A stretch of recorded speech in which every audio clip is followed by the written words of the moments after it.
Fantastic. All right, up next, we got Brittaney's Beat. Brittaney, what you talking about?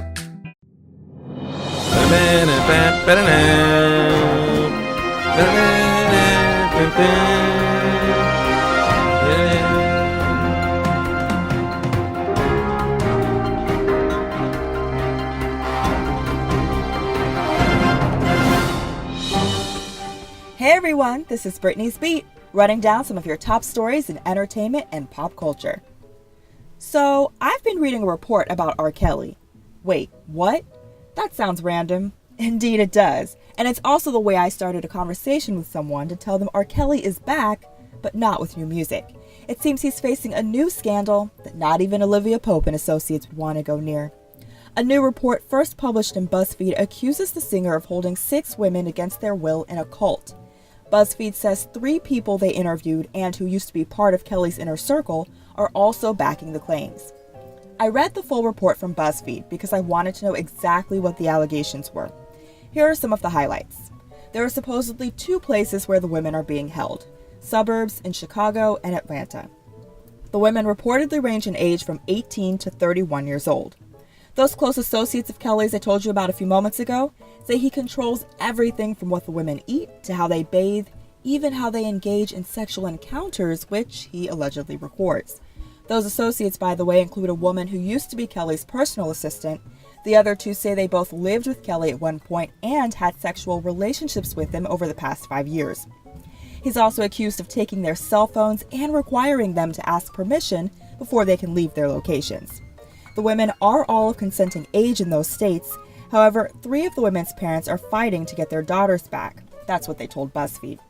The report opens with an account from one parent dating back to 2015, where the mom, who goes only by Jay, describes when her then 19-year-old daughter met Kelly backstage in Indio, California, amid promises he would help her daughter's music career. If you want to check it out, you can read the full report on BuzzFeed. But if you're wondering, how come the police aren't involved? Well, apparently welfare checks have been made and no charges were filed. One of the women even told police she was fine.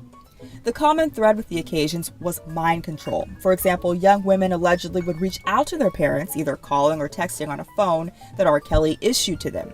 But the communication would eventually drop off between the women and their family members. And anytime they did try to reach out to someone or broke one of the so-called rules that Kelly enforced, they would be punished. Kelly's lawyer did respond to the report, saying, quote, he unequivocally denies the allegations and will work to clear his name. He's also alive and well on Twitter, saying on Tuesday, July 18th, don't let yesterday take up too much of today. So does that yesterday refer to when the report came out?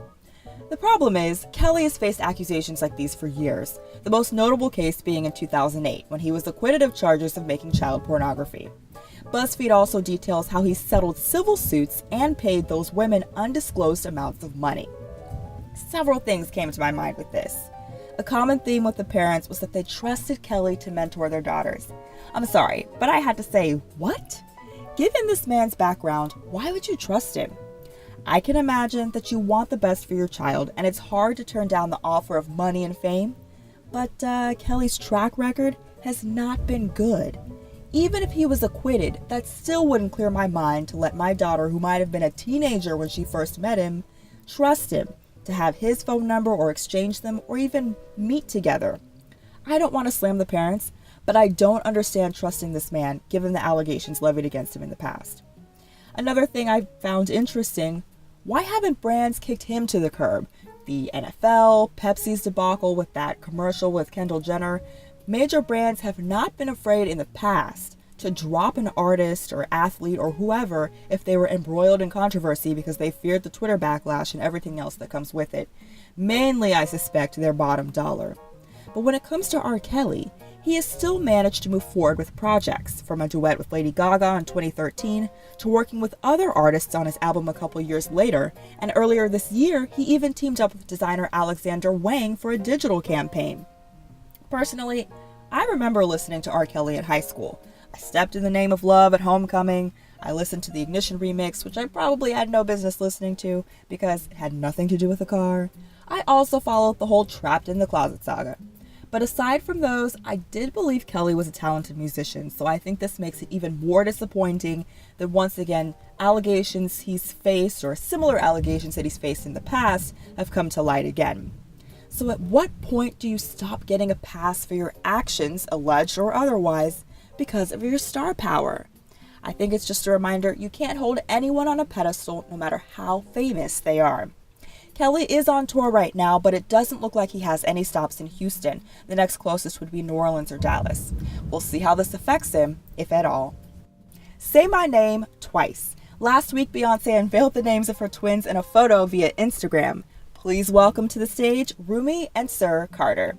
The official announcement was one members of the Beehive had been waiting for after rumors those were the twins' names, and now we know the hearsay was true. But now we're also learning just a little bit more about the meaning behind the names, courtesy of Grandma Tina. Beyonce's mom shared a picture of poetry by the 13th century poet Rumi on Instagram, clearly the go-to choice for cryptic announcements by the Lawson Knowles Carter family. In the post, she explains that the name is, quote, not only beautiful, but logical. The third bullet of poetry talks about love and the barriers we sometimes put up, making it difficult to find it. Okay, I get all that, but what's the deal with the name Sir?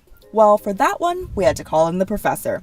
A professor from the University of the West of England told Harper's Bazaar, Sir dates to the Norman rulers of the 11th and 12th century, and that it didn't mean Lord originally.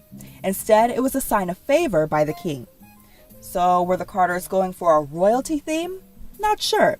I also don't know if that means this kid will expect to be bowed down to by the time he can walk, but if Farnsworth Bentley is still in business, maybe he can hold an umbrella over him. Now to my favorite story of the segment, Kendrick Lamar's life-changing surprise for one of his fans in Dallas. After a show at American Airlines Center last Friday, he met fan Jennifer Phillips. Phillips was in a car accident in 2007 that caused a spinal cord injury. As a result, she's been in a wheelchair. She's been trying to raise money for a new modified van to accommodate her wheelchair, but it looks like Lamar is going to take care of that instead. The rapper is reportedly donating a new modified van to her. The day after the show, Phillips also posted about Lamar's generosity and shared pictures of an autographed jacket from him and a custom Dallas Mavericks jersey sporting Duckworth, which is Lamar's last name, on the back. What makes this even sweeter? Phillips captioned in an Instagram post that she's been to 8 of his shows and was a fan before she was injured. So this sounds like a moment that was a long time coming for a long-time fan. That's all right with us, Kendrick. That's what's up on Britney's Beat. Catch you next week. Thanks, Brittany. Coming back from break, we'll be going into the topic for today.